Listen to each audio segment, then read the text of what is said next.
Naam, katika taarifa ya kusikitisha mtazamaji ni kwamba mwanamke mmoja mwenye umri wa miaka 42 kwa sasa yupo korokoroni baada ya kukamatwa katika eneo la Kapchumba, Eldoret, kaunti ya Uasin Gishu kwa madai ya kumdunga kisu na kumuua mpenzi wake wa kiume mwenye umri wa miaka 29 wakati wa ugomvi wa kinyumbani uliotokea usiku wa kuamkia leo.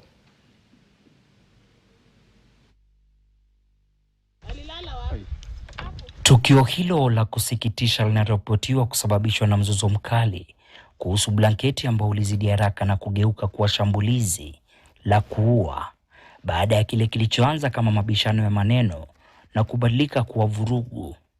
Inasemekana blanketi iliyokuwa kiini cha ugomvi huo ilikuwa ni mali ya mwanaume huyo mwenye umri wa miaka 29. Anadaiwa kuinunua na baadaye kumpa mwanamke huyo kama zawadi wakati wa uhusiano wao.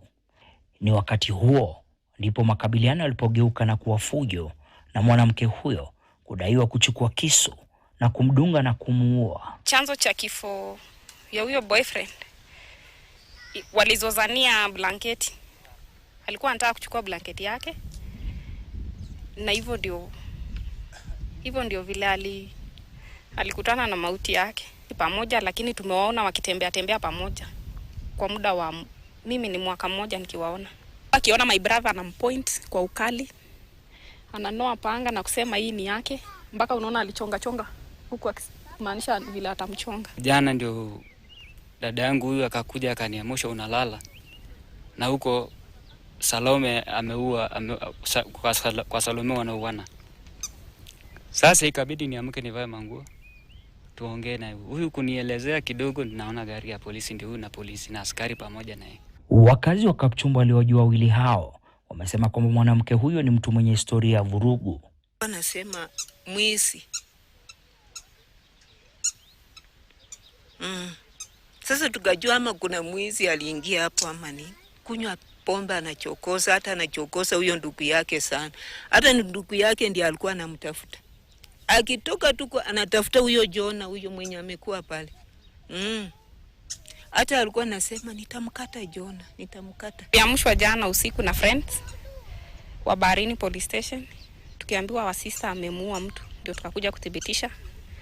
Vile nilienda kuamsha my brother, ndio tukakuja kuthibitisha na Baharini police station. Nyuma amekuwa akikaa disturbed, akisema tu lazima ataua.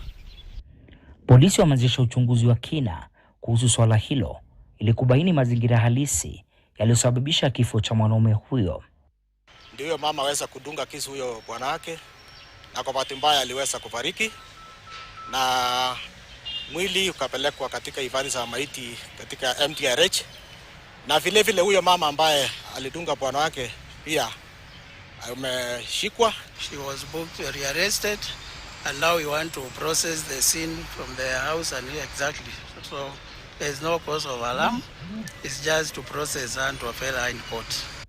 Mshukiwa alikamatwa katika eneo la tukio na kwa sasa anazuiliwa katika kituo cha polisi cha Central.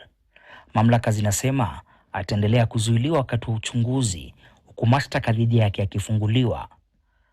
Elvis Kosgei, KTN, katika kaunti ya Uasin Gishu.